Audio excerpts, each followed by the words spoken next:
মক্কার কুরাইশ বংশ মানে কি?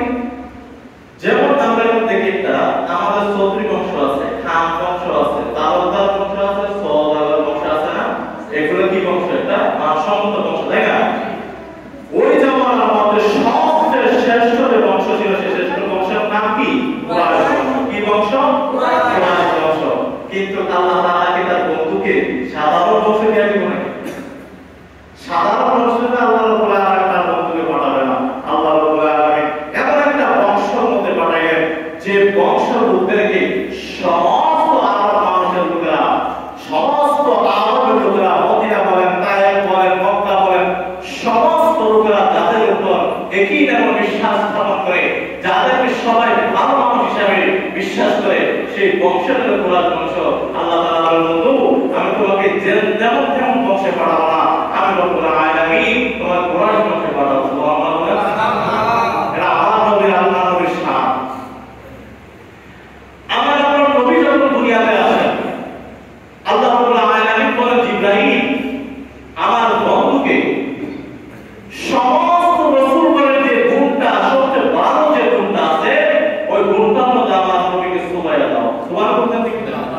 মানে ওই যে রুদ্ধবার কি গোসল করার ডুব দেয় না, এমন ঠিক না, আমার বন্ধু রুহুটারে কি করা, পানি তো ডুব ধরে নিয়ে আসো, যাতে সমস্ত রাসূলের গুণ, সমস্ত রাসূলের যে মুজিজা ছিল, সব মুজিজা আমার নবীর ভিতরে ঢুকে আছে। সুবহানাল্লাহ বলেন।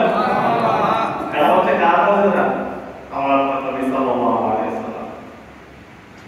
এই জন্য আমরা নবীর শ্রেষ্ঠ উম্মত হিসাবে আমরা খুশি না? খুশি। সবাই বলতো খুশি না? খুশি। সমস্ত নবী রাসূলগণ আদম আলাইহিস সালাম থেকে ঈসা আলাইহিস সালাম পর্যন্ত সমস্ত নবী রাসূলগণ বলেন, মালিক আমরা নবী হতে চাই না, আমাদের শ্রেষ্ঠ নবীর উম্মত বানাও। কি বানাও? শ্রেষ্ঠ নবীর উম্মত বানাও। কিন্তু রব্বুল আলামিন কোন নবীর দরখাস্ত কবুল করে নাই, একমাত্র ঈসা আলাইহিস সালামের দরখাস্ত কবুল করছে। ঈসা আলাইহিস সালাম যখন এই জমিনে আসবেন, তখন এই নবী হয়ে আসবেন না, কি হয়ে আসবেন?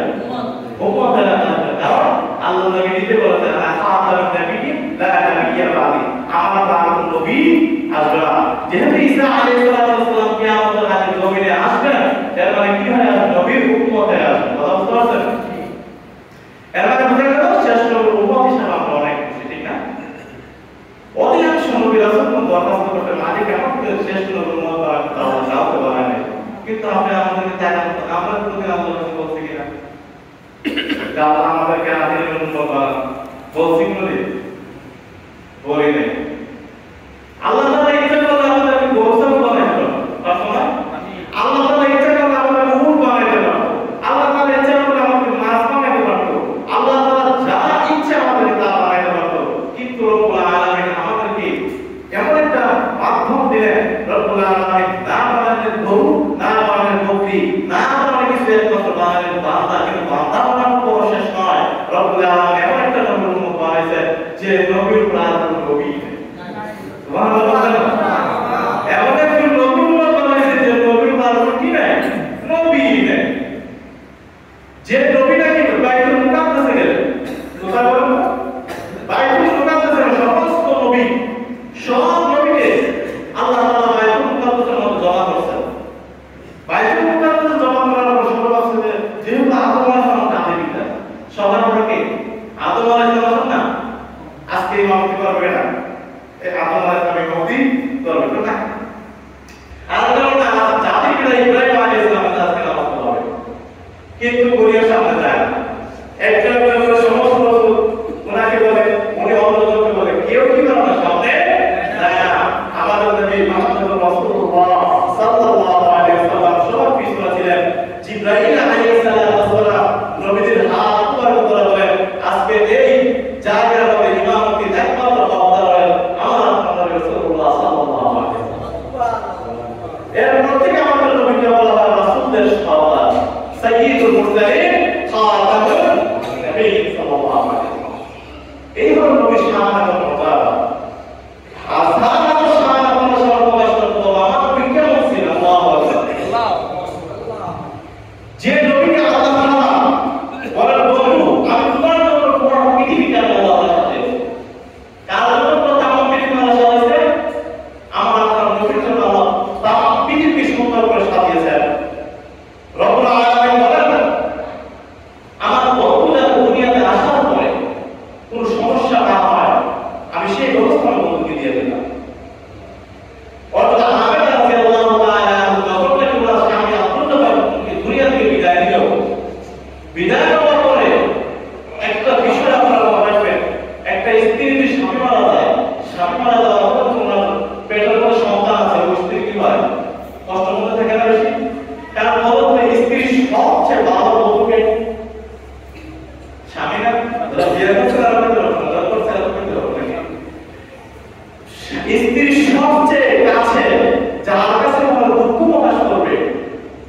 কে? স্বামী।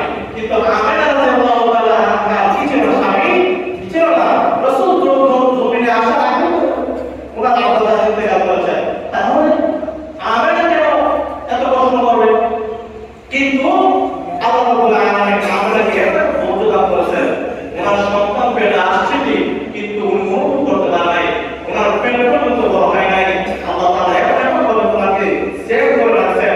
আমেনা রাদিয়াল্লাহু তাআলা আনহা যখন নাকি মরুভূমিতে হাঁটাচলা করতে, তখন আকাশের মেঘগুলো বলতে চায় সুবহানাল্লাহ, আর সুবহানাল্লাহ।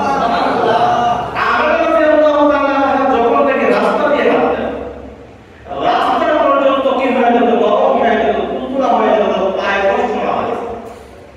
মরুভূমির আগুনে রাসূল দিতে গেছে, রাসূল গেল গিয়ে মরুভূমিতে কাজ করে। তাহলে থেকে মরুভূমি ভালো লাগে বা মরুভূমির পাথরটা কত গরম না ঠান্ডা থাকে। কিন্তু আমেনা রাদিয়াল্লাহু তাআলা আনহা যখন পাথর এবং বালুর উপর দিয়ে হাঁটতেন, আল্লাহ রাব্বুল আলামিন পাথর এবং বালুকে ঠান্ডা বানায়। সুবহানাল্লাহ বলেন না? নবীদের আশায় করে অনেক অনেক ঘটনা বলে। আমেনা রাদিয়াল্লাহু তাআলা আনহা বলেন, আমি যখন নাকি রাস্তা দিয়ে হাঁটতাম, আমার শরীর থেকে বেশ কাপড় গেছে। সুবহানাল্লাহ বলেন? বেশ কাপড়। আর আমি আপনাকে যখন রাস্তা দিয়ে গরমের মধ্যে হাঁটি, শরীরে ঘামের মতো লাগে, ঠিক না? কিন্তু আমেনা রাদিয়াল্লাহু তাআলা আমার শরীর থেকে বেশ কাপড় গেছে। এই অভিযোগ চলে গেল ওনার শ্বশুর আব্দুল মুত্তালিবের কাছে। আরে আব্দুল মুত্তালিব মক্কার মোটামুটি বানায় না, কি যেন কি স্ত্রী তোমার, স্বামী মারা গেছে, কোনো সুখ নাই, কোনো সুখ প্রকাশ করে না।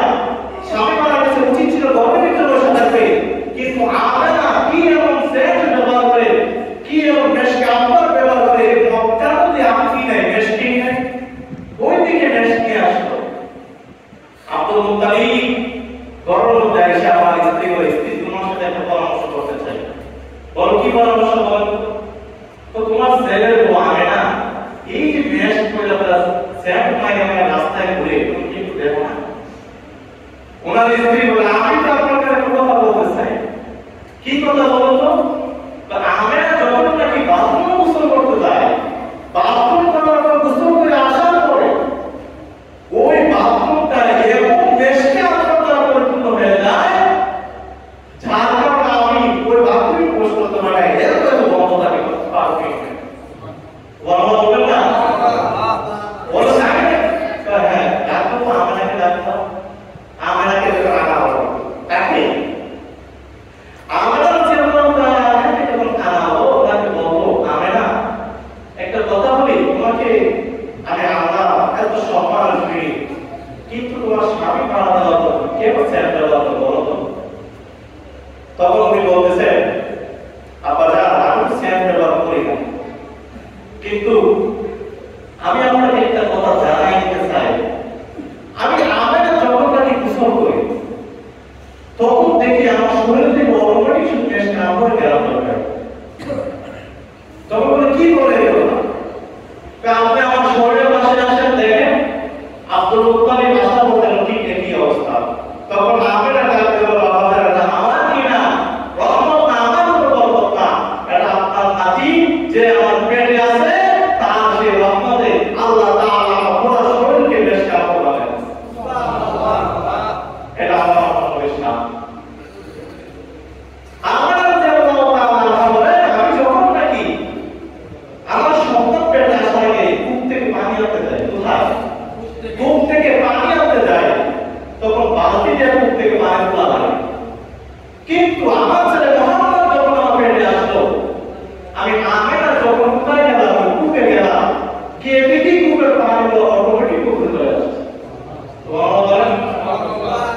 আমরা অবাক হয়ে গেল। আমরা বালতির পানি কি করবো? দিয়ে বাসায় চলে আসলো। বলো বাবা, আসলে তাই নয়, ওই কূপ থেকে গাড়ি আওয়াজ আমেনা, তুমি কেন কূপের পাশে আসলা? তুমি আমার অনুমতি করো, আমি কূপের বাইরে বলা চলে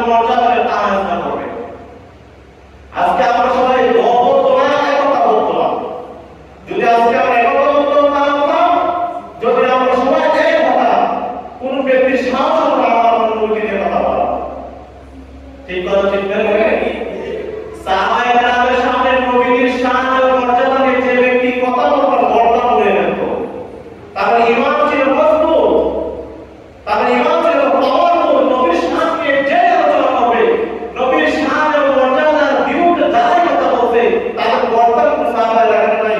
ওমর রাদিয়াল্লাহু তাআলা যত বড় সাহাবী ছিলেন, এক লোক এসে মুনাফিক বলে, ও আমাকে আমার নবী একটা বিচার করে দিয়েছে, বিচারটা আমার পছন্দ হয় নাই। কিন্তু ওমর রাদিয়াল্লাহু তাআলা বলেন, কি বলো, নবীর বিচার তোমার পছন্দ হয় নাই?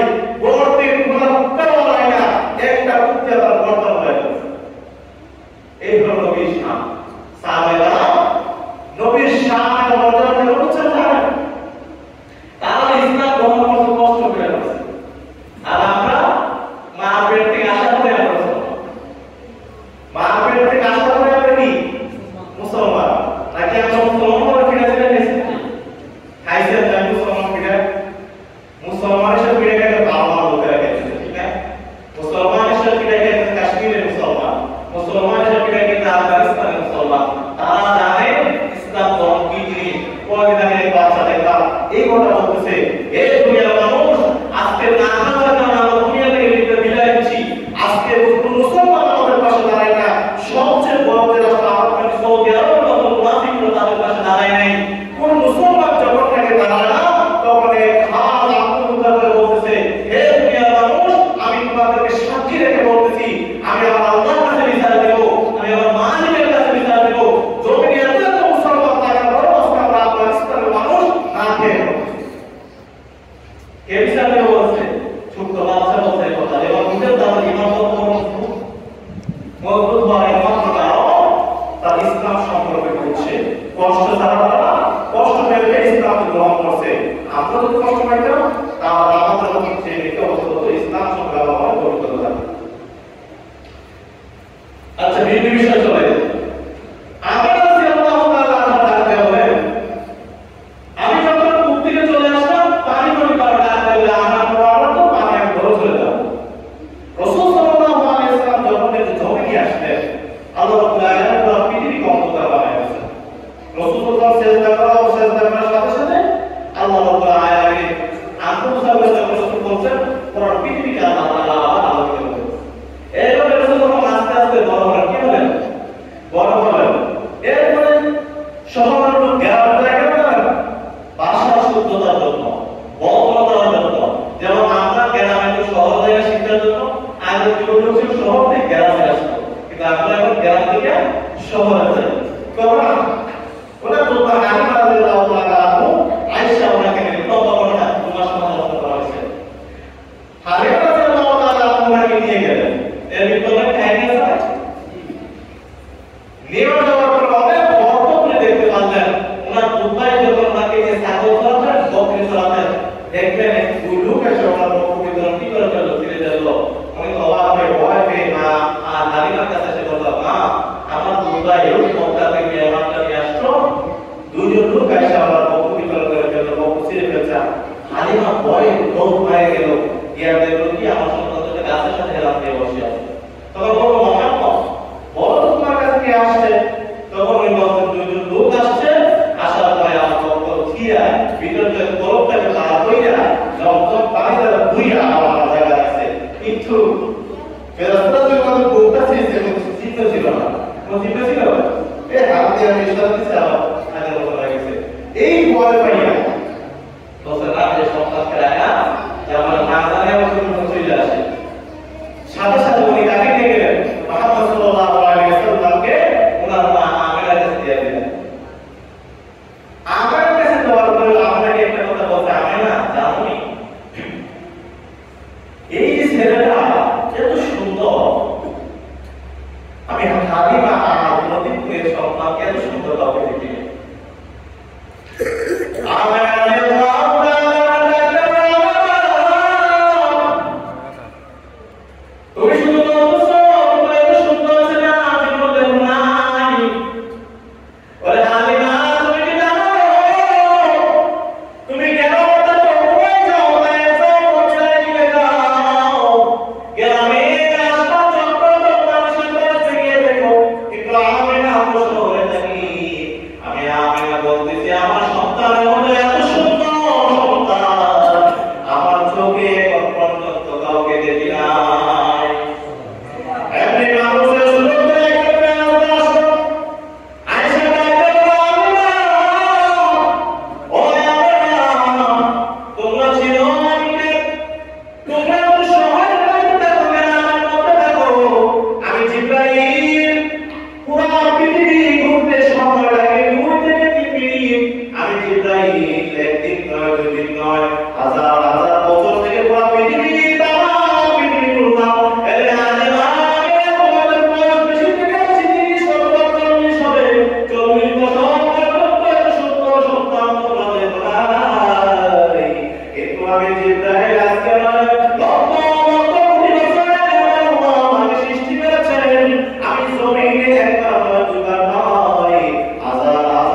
কিন্তু হাসান আর হুসাইন রাদিয়াল্লাহু তাআলা যত আল্লাহ নবী করতেন সব আল্লাহ নবী পালন করতেন। একবার হুসাইন রাদিয়াল্লাহু তাআলা আমাকে বলে দাদা আমার আব্বা অনেকবার বলতেন ঘোড়া কিনা দেন। রাসূল সাল্লাল্লাহু আলাইহি ওয়াসাল্লাম বলেন তোমাকে ঘোড়া চড়ার এত শখ থাকে? হ্যাঁ আব্বা জানকে বারবার বলে ঘোড়া কিনা দেন, ঘোড়া তো দেন। রাসূল সাল্লাল্লাহু আলাইহি ওয়াসাল্লাম বলেন ঠিক আছে আসো। রাসূল সাল্লাল্লাহু আলাইহি ওয়াসাল্লাম নিজে তাদের জন্য ঘোড়া হয়ে গেল। সুবহানাল্লাহ। অর্থাৎ হুসাইন রাদিয়াল্লাহু তাআলা ওনার পিঠের মধ্যে চললেন। রাসূল সাল্লাল্লাহু আলাইহি ওয়াসাল্লাম যেভাবে হচ্ছে ওনার পিঠের মধ্যে বসে থেকে হুসাইন রাদিয়াল্লাহু তাআলা ডাক দিয়ে বলেন না ঘোড়া তো জায়গা থাকে আমি তো জায়গাও নাই। রাসূল বলেন তাই নাকি? রাসূল সাল্লাল্লাহু আলাইহি ওয়াসাল্লাম স্কুল মোবারক দিলেন দাও আগে সরকার চলে। ঠিক তখনই আমরা মুহাম্মদ রাদিয়াল্লাহু তাআলা মসজিদে নববীতে প্রবেশ করলেন। সারা ইবনে আল্লাহ প্রসারে গেছে এ মুসলিম তুমি যে সোয়ালের মধ্যে বসছো যে সোয়ালটি মানাও যে সোয়াল সাধারণ সোয়াল আছে শ্রেষ্ঠ সোয়াল মানা বলেন রাসূলুল্লাহ আলাইহি ওয়াসাল্লাম শুধু সোয়ালের পর্ব না শ্রেষ্ঠ সোয়াল যে আমার পিঠের মধ্যে বসছে সেও শ্রেষ্ঠ কারণ সে মুহাম্মদের নাতি। সুবহানাল্লাহ। কানাতি মুহাম্মদ সাল্লাল্লাহু আলাইহি ওয়াসাল্লাম একটা ঘটনা বলবো না হুসাইন রাদিয়াল্লাহু তাআলা রাসূল সাল্লাল্লাহু আলাইহি ওয়াসাল্লামের তর্ক কি হয় তর্ক বিতর্ক শুনেন তর্ক বিতর্ক শুরু কে সম্মানিত কে সম্মানিত রাসূল সাল্লাল্লাহু আলাইহি ওয়াসাল্লামের কাছে গিয়ে বলেন না আপনার থেকে আমার সম্মান বেশি কি হবে তখন আপনার থেকে আমার সম্মান বেশি। রাসূল বলেন না আমার সম্মান বেশি। হুসাইন বলেন না আমার সম্মান বেশি। রাসূল ঠিক আছে বললাম তোমার সম্মান বেশি তাহলে আমাকে দলিল দেখাও। দলিল দিতে হবে হ্যাঁ দলিল দেখাও। হুসাইন রাদিয়াল্লাহু তাআলা বলেন ঠিক আছে বলো আপনার বাবাকে। তা আমার বাবা রাসূলুল্লাহ ওহো আব্দুল্লাহ আমি সেটা টাইটেল লিখতেছি না আপনি জানেন আমার বাবাকে? আমার বাবা বলেন যাকে নবীর জান্নাতে সার্টিফিকেট দিয়েছে। শুধু তাই নয় আমার বাবা হলেন এমন ব্যক্তি যাকে আমার রাসূল সাল্লাল্লাহু আলাইহি ওয়াসাল্লামের সবচেয়ে পবিত্র সন্তান আদমকে দিয়ে দিয়েছে সেই হলো আমার বাবা আলী। শুধু তাই নয় আলী রাদিয়াল্লাহু তাআলা সম্পর্কে রাসূল বলেন আনা মাদিনাতুল ইলম আলী বাবা আমি হলাম মদিনা ইলমের শহর এই শহরের গর্ব আমার আলী। শুধু তাই নয় রাসূল সাল্লাল্লাহু আলাইহি ওয়াসাল্লাম আল্লাহর বিজয়ী বান্দর আলী। দেখছেন না আমার বাবার টাইটেল এখন বলো তো আমার বাবার মর্যাদা বেশি না আপনার বাবার মর্যাদা বেশি? তখন এটা আপনি বলছেন বলো তো আপনার মার সম্মান বেশি না আমার মার সম্মান বেশি? আপনি কেমন মাকে ছিলেন? হ্যাঁ চিনি তো তোমার মা সাদা মা বা আমার মা সাধারণ নয়। তবে বলেছেন আমার মা হবে জান্নাতি মহিলাদের সর্দার। সুবহানাল্লাহ। শুধু তাই নয় রাসূল সাল্লাল্লাহু আলাইহি ওয়াসাল্লাম বলেন আমার মা এমন মহিলা যে মহিলা আল্লাহ তাআলা এই মহিলাকে আমার মাকে আমার নবী ওনার সব সন্তান থেকে বেশি ভালোবাসতেন। আমার মা কি সাধারণ মা? বলে না আমার মা হলো আলী রাদিয়াল্লাহু তাআলা তিনি জান্নাতে সার্টিফিকেট পান। এখন বলো আপনার মার মর্যাদা বেশি না আমার মার মর্যাদা বেশি? তোমার মায়ের মর্যাদা বেশি। বলে হুসাইন বছর 4 বছর 4.5 বছর ছিল। দেখছো কি ছিল বলে তো উত্তের দিকে রাসূল সাল্লাল্লাহু আলাইহি ওয়াসাল্লাম বলে আলী আছে হ্যাঁ বলো তো আপনার মালিক এটা আমার মালিক তো মদিনার এক মহিলা আপনি ছিলেন আমার মালিককে সুবহানাল্লাহ বলেন না আমার মালিক আমার মালিক এমন এক মহিলা যে নাকি সম্পূর্ণ বিনা প্রশ্নে ইসলাম গ্রহণ করেছে।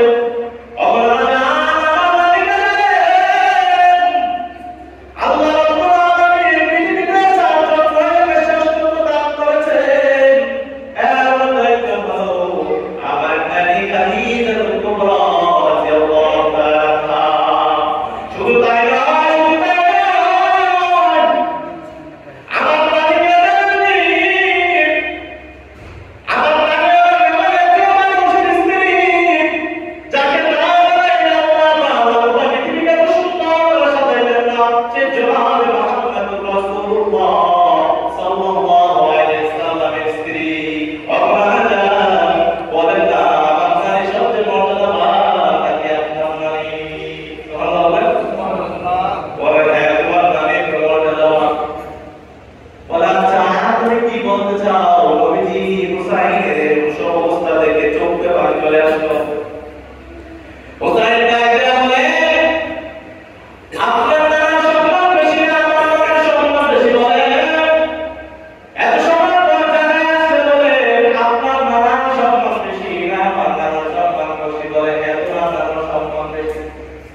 নানাকে চিনে, যে নানাকে আল্লাহ না বানাইলে ওরা পৃথিবীকে সাজাইতেন না। আমার নানা যখন তাকে জমিনের মধ্যে আসলে নাশা করছে, কাছে না লাগে, আমার নানা বানাইতেন না। যে নানা জমিনে আসার পর আমার আল্লাহ বানাইলে পুরা পৃথিবীকে আমাদের চক্কর দেয়া পৃথিবীবাসীকে জানিয়ে দেয়, এই দুনিয়ার মানুষ শুনে রাখো, শুনে রাখো, আমার বন্ধু জমিনে চলে আসছে। আমার নানাকে জানাকে যাবে আমার নানা সফর করে দূরে সরকার বানাইলেন। আমার নানাকে জানাকে আমার নানা যে নানাকে আল্লাহ পুরা পৃথিবীর সমস্ত মানুষের লিডার হিসেবে আল্লাহ বানাইছেন, তিনি শুধু সাধারণ মানুষ নয়, যে ব্যক্তিকে আল্লাহ তাআলা জান্নাতে সুপারিশের মর্যাদা দিলেন, উনি বলেন আমার নানা, উনি বলেন আমার নানা মুহাম্মদুর রাসূলুল্লাহ সাল্লাল্লাহু মুহাম্মদ সাল্লাল্লাহু আলাইহি ওয়াসাল্লাম। এত সময় দাঁড় করি সব তামানি করতে সাধারণ মর্যাদা করি, এত সময় যে কথাগুলো বলি সব কার সামনে মর্যাদা শুধু আমরাই করি। তখন মুসাইদ রাদিয়াল্লাহু আনহু বলেন, আপনার সামনে মর্যাদা দেই, আমার সামনে মর্যাদা, আপনার সামনে আমার মা সম্মান করেছে, আপনার সামনে আমার বাবা সম্মান করেছে। এই হলো মুসাইদ রাদিয়াল্লাহু তাআলা এত তীক্ষ্ণ বুদ্ধি ছিল। মুসাইদ রাদিয়াল্লাহু তাআলা তার একটা লাইনে আমাদের বলতে যায়, মুসাইদ রাদিয়াল্লাহু তাআলাকে যখন তুমি বললেন দাও করে দাও, এমনি আল্লাহ নবী সাল্লাল্লাহু আলাইহি ওয়াসাল্লাম কে হাসি দিয়ে দাঁত কেটে বললেন, দাঁত এত সুন্দর, এত সুন্দর, তাদের সুন্দরের কারণে এত সুন্দর, যেমন আকাশে বৃষ্টি যেভাবে আলোকিত হয়, পরিষ্কার হয়, নবীজি মুস্কি হাসি দিতে দেরি হুসাইন ঘরে যাইতে দেরি হয় নাই। এই হলো কি নবীর সৌন্দর্যের বর্ণনা। এই সৌন্দর্যের বর্ণনা আলোচনা করতে গেলে অনেক সময় চলে যাবে, কিন্তু নবীর সৌন্দর্যের বর্ণনা শেষ করা যাবে না। আচ্ছা, যাই হোক, এরপর নবী আস্তে আস্তে যখন বড় হলেন, বড় হওয়ার পরে রাসূল সাল্লাল্লাহু আলাইহি ওয়াসাল্লাম বলেন 34 বছর সবকিছু করতেছি কথা বললাম। 34 বছর হওয়ার পর রাসূল সাল্লাল্লাহু আলাইহি ওয়াসাল্লাম হেরা হওয়ায় দেয় কোথায়? হেরা হওয়ায়। হেরা হওয়ায় দেয় করার পরে হঠাৎ এক জিবরাইল আসলো। কে আসলো? জিবরাইল আসার পরে দেখলো আসমান মাথার উপরে, বাহুটা জমিনের ভিতরে, দুই হাত দুই দিকে, একটা দক্ষিণে আর একটা পশ্চিমে। দেখে তো ভয় পেয়ে গেছে, নবীজি ভয় পেয়ে কাঁপতে কাঁপতে বাড়ি করতে গেল। হাদিসের টুকরা রাদিয়াল্লাহু তাআলা আনহু ডাকতে বলেন, ইয়া রাসূলুল্লাহ, আপনি তো ভয় পেয়েছেন কেন? আজকে এমন একটা আজব কাহিনী দেখলাম, এমন একটা মানুষকে দেখছি, আমি তো ভয় পেয়ে গেলাম।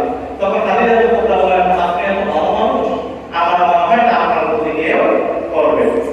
রাসূলুল্লাহ আমাকে যখন হেরা করে দেন করলেন, এমন অবস্থায় মানুষের সুরতের জিবরাইল আলাইহিস সালাম আসার পরে সংক্ষিপ্ত করে বলতেছি, আসার পর রাসূল সাল্লাল্লাহু আলাইহি ওয়াসাল্লাম বলেন, ইকরা, তুমি পড়ো। রাসূল সাল্লাল্লাহু আলাইহি ওয়াসাল্লাম বলেন, না, আমি পড়তে জানি না। এরপর একবার দুইবার তিনবার রাসূল সাল্লাল্লাহু কি দিলেন, এই যেভাবে কি দেখি করে আমাদের সিদ্দিকের জাতা দেওয়া কি করে দেন, চাপ দেন, বুকের সাথে বুক লাগাইয়া চাপ দিছে। তখন রাসূল বলেন, ইকরা, তখন রাসূল ইকরা বিসমি রাব্বিকাল্লাযী খালাক, খালাকাল ইনসানা মিন আলাক, এই 4-5 আয়াত বলেন, পাঁচ আয়াত বলেন। নবীজি ভয়ে কাঁপতে কাঁপতে বাড়ির মধ্যে আসলেন। আসার পরেই সর্বপ্রথম তাকে ঈমানের দাওয়াত দেন, ইসলামের দাওয়াত দেন। তার স্ত্রী ছিলেন খাদিজা কুবরা রাদিয়াল্লাহু তাআলা আনহা। সাথে সাথে রাসূল বলতে দিলেন, প্রশ্ন নাই, বিনা প্রশ্নে ইসলাম গ্রহণ করুন। সুবহানাল্লাহ। এরপর যখন বের হওয়ার পর সাক্ষাৎ হলো আবু বকর সিদ্দিক রাদিয়াল্লাহু তাআলা আনহুর সাথে। আবু বকর সিদ্দিক ইসলাম দাওয়াত দেওয়ার সাথে সাথে আবু বকর সিদ্দিক কি করল,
সুদ খাইবে না, ঘুষ খাইবে না, দুর্নীতি করবে না, টেন্ডারবাজি করবে না, কিছু করবে না, ভালো হয়ে যাওয়া কথা যখন বলবে তখনই তুমি তাদের শত্রু হয়ে যাবে, ঠিক না?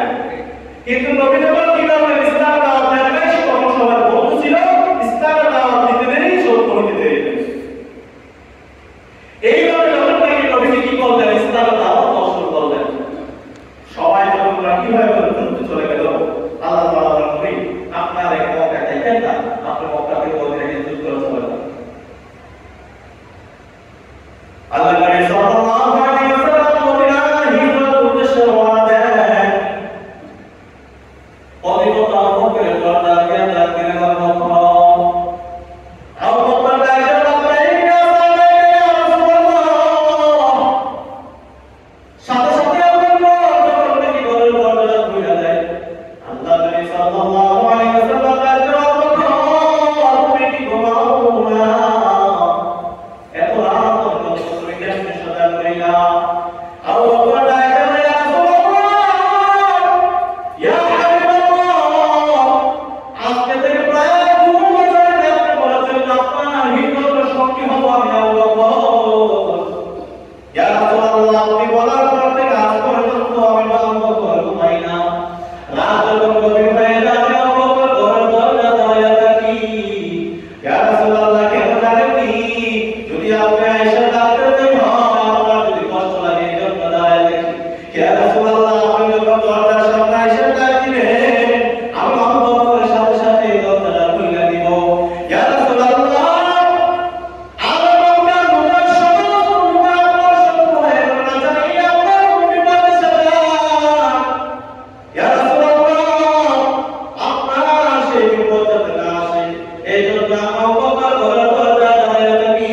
শুধু তাই নয়, তাকে থেকে নামাজের রাস্তা প্রতিদিন রাস্তা বানিয়ে রেডি হয়ে থাকে, কখন আমার নবী আসবে নবীকে রাস্তা দিয়ে দিবেন। শুধু তাই নয়, রাসূলুল্লাহ মদিনার দিকে তাকিয়ে দেখেন, মদিনা যাওয়ার জন্য যে ঘোড়ার আমরা কিনলাম ওই ঘোড়াটা পর্যন্ত ঘুমায় না, কখন আমার নবী আসবে, আমার নবী আমার উপর সওয়ারি করবেন। আল্লাহ নবী ডাকলেন, আবু বকর, এত কষ্ট করো আমার জন্য, কি দোয়া করবো জানি? তোমার জন্য আমি দুনিয়ায় কিছু করতে পারবো না, তবে দোয়া করতেছি জান্নাতে আমার বন্ধু আমার সাথে আপনি রাখার ব্যবস্থা করে দেন। আল্লাহ বকর রাদিয়াল্লাহু আনহু মদিনার উদ্দেশ্যে রওনা। মদিনা যাওয়ার পর কিছু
স্বামী ছিল কত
পারবো না, তখন ওই না বলবে আমরা আমি খাবার হাতে বসে লাগাইয়া পাহাড় উপরে নিয়ে গেল, পাহাড় উপরে গাছে বলতে পারি না আমি খাবারে জিব্বা করে পাহাড় কাটাতে দাঁড়া করতে বলতে না কাজে ভাষা দেখে গেল, কিন্তু আমি খাবার তারপর তাই মাঝে নাই গেল যাওনি, আমি খাবার ভেবে গেল চাই নাই দুনিয়াতে আমার আল্লাহ যতই কষ্ট দেয় কিন্তু জাহান্নামের কষ্ট সহ্য করতে পারবো না।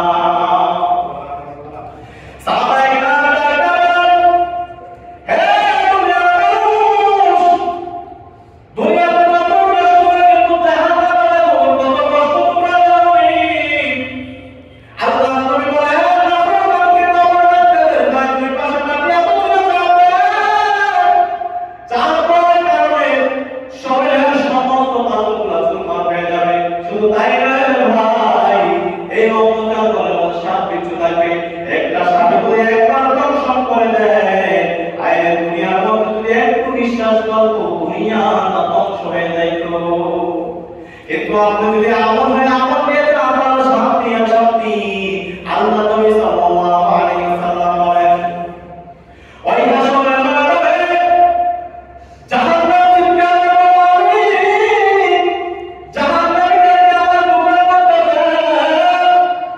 জাহান্নামীদেরকে আমার কাছে আল্লাহ তাআলা বলেন ফেরেশতা ওই জাহান্নামকে তোমরা টাইনা দাও কিন্তু ৭০,০০০ ফেরেশতা জাহান্নামকে টাইনা বলতে পারবে না। যখন এই জাহান্নাম চিৎকার দিয়ে সামনের দিকে আসবে জিবরাইল ডাকতে বলবে মালিক জাহান্নামকে ধরে রাখতে পারি না, আপনি আল্লাহ রাব্বুল আলামিন একটা আশ্রয় দিবেন পানিটা দেওয়ার পর জিবরাইল পানি করে জাহান্নামের উপরে ছিটা দাও, যখন এই জিবরাইল ওই পানি করে জাহান্নামের উপরে ছিটা দিবে জাহান্নামের উপরে ছিটা দেওয়ার সাথে সাথে জাহান্নাম চিৎকার দিয়ে পিছনে চলে যাবে। আপনি জিবরাইল ডাকতে বলবে ইয়া রাব্বুল আলামিন কি এমন পানি দিলে ৭০,০০০ ফেরেশতারা আমি রোজাকে ধরে রাখতে পারি না, কি এমন পানি দিলে এটাকে হাতে আসার পানিটাকে সমুদ্রের পানি কাউসারের পানি আল্লাহ রাব্বুল আলামিন ডাকতে বলে জিবরাইল এটা সমুদ্রের পানি না এটা পেয়ারের পানিও না এটা কাউসারের পানিও না এটা হচ্ছে আমার গুনাহগার বান্দার চোখের পানি। আল্লাহ রাব্বুল আলামিন ডাকতে বলে যত গুনাহ করবে বান্দা মুমিন রহমাতিল্লাহ আমার রহমত থেকে তোমরা কেউ নিরাশ হইও না, তোমরা যতই গুনাহ করো আমার মালিকে মুমিন পাশে যাতে তুমি চোখের পানি যদি চাইলা দাও চোখের পানি তাকে ধরে আসা লাগে মালিক তোমার জিন্দেগির তামাম গুনাহ মাফ করে দিবে।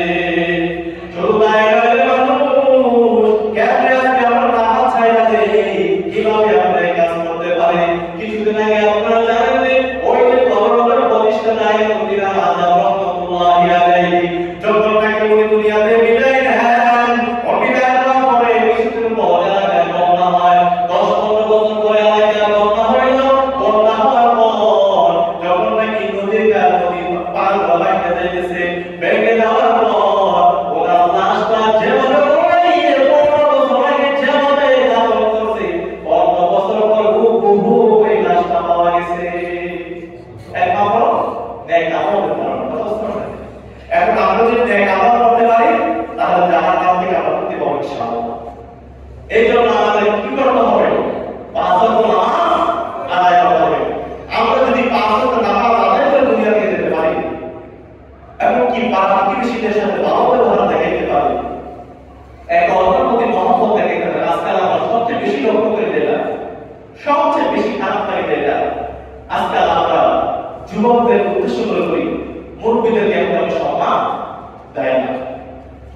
আমরা যখন ছোট ছিলাম তখন আমাদের উস্তাদদেরকে দেখলে যদি দেখতাম উস্তাদ আইতেছে আমরা একটা করে থাকতাম, সাইকেল দিয়ে চালাই আসলে সাইকেল দিয়ে হয়তো দাঁড়ায় থাকতাম, কিন্তু এখনকার যুগে আমরা সাইকেল বন্ধুর সামনে চালাই ঠিক না।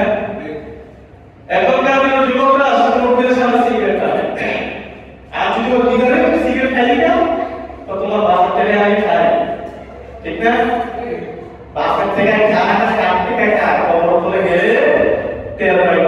আচ্ছা আপনার বলতো সিগারেট যখন টানতে হাতটা কি সামনের দিকে না মুখের দিকে আসে? মুখের দিকে আসে না? আগুন কি করে দাঁড়াবে?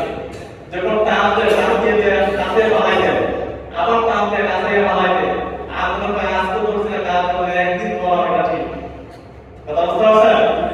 আপনি কি বলে আজকে বলে কালকে বলে একটু ধরবে এটা ঠিক, মুখের সামনে কাছে বাড়ায় আমি কাজ করতে পারলাম না রে, কিন্তু তো আমি ধরা যারা আমি যাওয়ার কথা বলবো কি ধরা ঠিক না খবর করে কি রেখে একদিনে আলাদা হলো আর আগুন থাকবো আগুন এটা কি শোনালে এখন দুনিয়া শোনালে কোন অবস্থা নাকি জাহান নামে আগুন কালো কি হবে এই আমার কাছে এগুলা বসা না আমার পাশে ক্যাম্প করে রেখে ইব্রাহিম আলাইহিস সালাম বলেন আল্লাহ আমার বাপ জানে জাহান্নামে যাবে না ইব্রাহিম আলাইহিস পিতা জাহান্নামী না আসলে আল্লাহ তাআলা কাছে ছিল না আল্লাহ তাআলা বলেন মালিক আমার বাবার জাহান্নামে দিবে ঠিক আছে কিন্তু আমার দেখাই আছে যদি দেখা বাবা আমার মত আল্লাহ তাআলা ইব্রাহিম এত তুমি জাহান্নামে আশা করে আসো তো ইব্রাহিম আলাইহিস সালাম আল্লাহ তাআলা সাইড দিয়ে দিয়েছে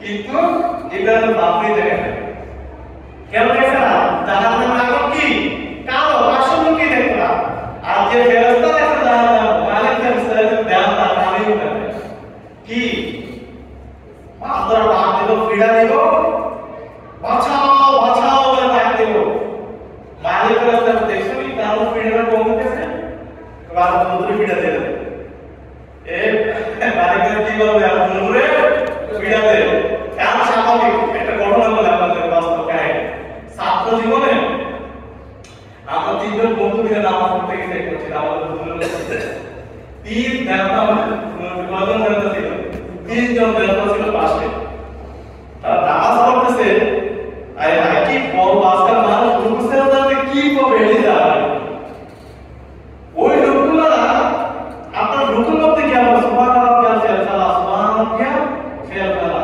এত জোর করতেছে হচ্ছে কি পাশে ঢুকে কারণ না বাবা তার মতই জোর মতো ঢুকতে গিয়া সুবহানাল্লাহ ফেলা সুবহানাল্লাহ মানে আপনি বলুন ঢুকতে গিয়ে কি করে সুবহানাল্লাহ আল্লাহ ফেলা বলে কি বলে সুবহানাল্লাহ এটা সুন্দর করতেছে কিন্তু সামনে আপনি ব্যবসা আমাকে আস্তে আস্তে সে এরকম কিতারে এত সুন্দর করে সুবহানাল্লাহ ফেলা মানে এরকম বারে তো বেশ শোনা যায় এরকম ইমাম সাহেব আস্তে আস্তে ইমাম সাহেব দাঁড়িয়ে গেছে সামনে থেকে ইমাম সাহেব কই নাই সামনে নাই তো অনেক সময় আমি সেজদা করে নিলাম কিন্তু আমি মনে করতে কি করে এরকম আমার সেজদা দে মাথা তুলে দেখে কি ইমাম সাহেব নাই হঠাৎ যখন আমার আগে মুসলিমরা দেখলাম সমস্যা হচ্ছে যদি তারা কাজ করে না কিন্তু তার কোনো সমস্যা না আমার ক্লাস করে আর বলবো না সামনে এসে নামাজ শেষ হওয়ার পরে মুসলিম বাবা ও কিন্তু ইমাম সাহেব আরেকজন আছে কিন্তু নাকি দেখি তো কথা না হবে ছিল কথা না ইমাম সাহেব আরেকজন আছে কথা না আমি আছিল এরা তো এত সুন্দর পর মানব রাস্তা একা দেশ ভাষা কারণ কি এই নিজের না মনে শক্তি দেয় মালিক রাস্তা কি আল্লাহ তাআলা এমন সিস্টেম করে বানাইছে বান্দা বসিলে তো ফেরেশতা মালিক শুনতো না কারণ শুনতে কি আছে একদিন বা দুদিন বা তিন দিন দয়া করে আসতে পারে কিন্তু আল্লাহ তাআলা বলে দুনিয়ার নামাজ তো বাইরে রাখতে করে গেছে তুমি আর কোন অপেক্ষা দিছো সুন্দর টাকা বিধি বানাই দিছো তুমি তো এর দিন বানাই দিছো তুমি মাথা বলতো জান্নাতে যাবে সুদা এই এত সুদা জান্নাতে যাবে আজকে আমরা তো ভালো অবস্থা নেই এমন অবস্থা না সব আর খাইছে না এত সুদা জান্নাত কি এত সুদা থাকে আল্লাহ তাআলা বলেন মালিক এবারে আল্টিমেটাম দিয়া দিয়া দুজুকে যখন দিব ফিরা দিব পাশ দিয়া তখন তো মালিক আল্লাহর কাছে তো আমার মাফ করে দিত আল্লাহর কাছে বড় মাফ করে দিত মালিক রাস্তা বলবে রাস্তা ডাকতে দেব কিটা রেখে ভিডিও না এদি হাসি করে ভালো করে রাস্তা কি কারণ বলা না এদি সিলে হাসতে আছে ভালো করে ফিরে একমাত্র দুজুকের অবস্থা আর তো জান্নাত দিব আল্লাহু আকবার জান্নাত দিলে বলতে কি জানেন এই ধরনের কথা দেখেন অনেকে মাইন্ড করতে পারে মাইন্ডের বিষয় না জান্নাতে যখন আপনি যাবেন হঠাৎ কোন দেখবেন মন চাইছে দুনিয়াতে থাকার হেলিকপ্টার সব হবে না মন চাইছে হেলিকপ্টার সব চালা থাকে আরে আমার তো বাপ পুলিশ মনে হেলিকপ্টার ঢুকে যাবে হেলিকপ্টার এই হেলিকপ্টার ব্যাপারে কোথায় জানা কথা বলে হঠাৎ দেখুন চোখের সামনে দিয়া সুন্দর পাখি দেখতেছে মোটরসাইকেল ওই পাখিটার কোনাটা দেখে না কত খারাপ আল্লাহ সাথে সাথে পাখি উপর বানায় দেয় সুবহানাল্লাহ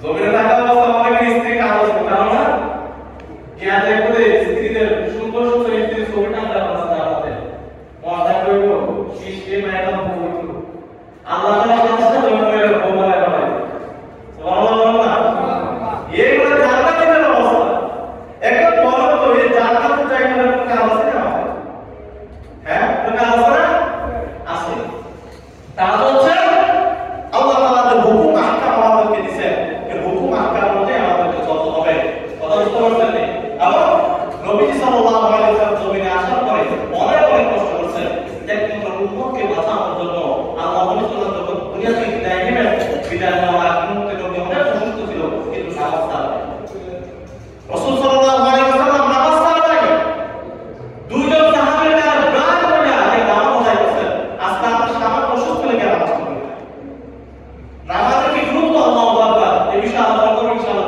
সবাই নামাজের কতটা গুরুত্ব এই নামাজের গুরুত্ব আজকে আমরা বুঝি না যে আজকে আমাদের অনেক সমস্যা হচ্ছে আল্লাহ তাআলা আমাদের বুঝার তৌফিক দান করুন আমিন ইনশাআল্লাহ আমরা যখন দুনিয়া থেকে বিদায় নিয়ে নেবেন আজরাইল আলাইহিস সালাম সামনে আসলেন সামনে আসার পর আজরাইল আলাইহিস সালাম বলেন রাসূল আপনার তো বিদায়ের সময় চলে আসছে রাসূল সাল্লাল্লাহু আলাইহি ওয়াসাল্লাম বলেন না আমি যাব না কেন যাবেন না কারণ আমি যদি দুনিয়া থেকে চলে যাই তাহলে আমার পক্ষে দেখবে কি আজরাইল আমার কাছে আল্লাহর কাছে বলে আপনার বন্ধু আসতে চায় না আল্লাহ তাআলা বলেন যা আমার বন্ধু উম্মতের জীবন হবে আপনার বিধি হয়ে গেল ওরা বলে যখন থেকে আল্লাহ বলেন আমার বন্ধু উম্মতের জীবন হবে আপনার বিধি হয়ে গেল তখন আল্লাহ তাআলা তাকে রাসূলুল্লাহ দুনিয়া থেকে বিদায় দিলেন সেই তারিখ থেকে 12 তারিখটা কি 12 রবিউল আল্লাহ তাআলা আমাদের সবাইকে নবীজির শান এবং মান বুঝানোর তৌফিক দান করেন নবীজির সুন্নাত করে আমল করার তৌফিক দান করেন আর একটা ঘটনা বলবো বলেন রাসূল সাল্লাল্লাহু আলাইহি ওয়াসাল্লাম একটা খুতবা দিতেন খুতবা কি দিতেন খুতবা দিতেন এই ইম্পর্টেন্ট একটা ভাষা নাই রাসূল সাল্লাল্লাহু আলাইহি ওয়াসাল্লাম আমাকে ক্লাসের সাথে দেওয়া দিয়ে খুতবা দিতেন এক সাহাবী বলে আল্লাহ আপনি কি ক্লাসের সাথে দেওয়া দিয়া খুতবা দেন আমার খুব কষ্ট লাগে আমি চাইতেছি আপনার কাঠের একটা কিতাব কাঠ দিয়ে সুন্দর করে বানায় একটা মিম্বর বানায় রাসূল সাল্লাল্লাহু আলাইহি ওয়াসাল্লাম খুশি হলেন অনেক খুশি হলেন বলা যে ঠিক আছে দাও আমি একটা মিম্বর বানায় দাও মিম্বর বানায় দেওয়ার পরে জওয়ান যখন থেকে রাসূল মিম্বর বলে কি কেন খুতবা দিলেন আপনি দেখতেছেন গুম করে একটা আওয়াজ আসতেছে মানুষের মতো আল্লাহ নবী সাল্লাল্লাহু আলাইহি ওয়াসাল্লাম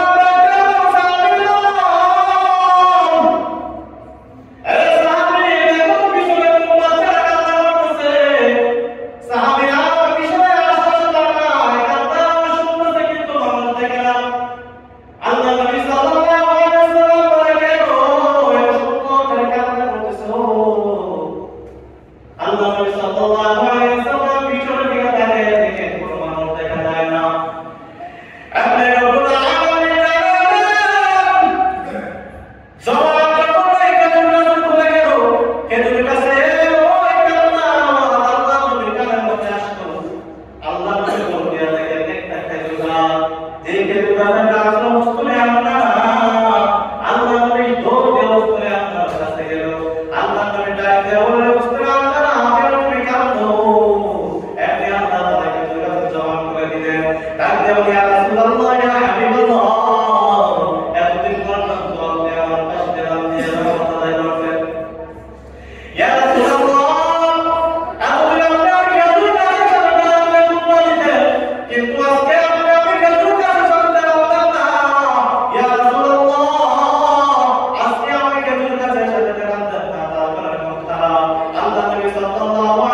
এই